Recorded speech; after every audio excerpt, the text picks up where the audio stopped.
Welcome back to my channel. Hello everyone, তোমরা কেমন আছো? আশা করি ভালো আছো। ওকে, ভালো থাকো, সুস্থ থাকো, একে অপরের ভালো চেয়ে থাকো। ওকে, তাহলে নিজের ভালো হয়ে যাবে। ওকে, এসো আজকের লাঞ্চে কী বানাচ্ছি সেটা তোমাদের সঙ্গে শেয়ার করি। দেখো, ডিমের ঝোল। আজকে ডিমের ঝোল খাবো ইচ্ছা হলো, ওই জন্য আজকে ডিমের ঝোল বানাচ্ছি। আর এই যে ঢেঁড়স সিদ্ধ, আর এই যে ভাতও হয়ে গেছে। এবার শুধু খেয়ে নিলেই হয়ে যাবে। ঢেঁড়সটা একটু সিদ্ধ করে রেখেছি, যখন খাবো তখন এটা পেঁয়াজ লঙ্কা একটু কাঁচা তেল নুন দিয়ে মেখে নিলেই হয়ে যাবে ডিমের ঝোল। আর ফ্রিজে চাটনি আছে, আর কিছু আজকে করবো না, ভালো লাগছে না কিচ্ছু রান্না করতে। রোজকার এই রান্না করা মোটেও ভালো লাগে না, কিন্তু করতে হবে, খেতেও হবে।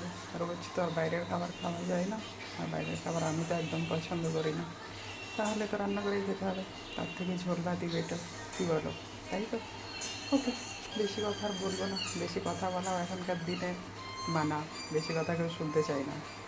ওকে, সবাই ভালো থাকো, একে অপরের ভালো চেয়ে থাকো। আজকে ওয়েদারটা খুব ভালো, কিন্তু বৃষ্টি হচ্ছে না, রোদও হচ্ছে, মেঘলা মেঘলা ওয়েদার, ভালো লাগছে বেশ।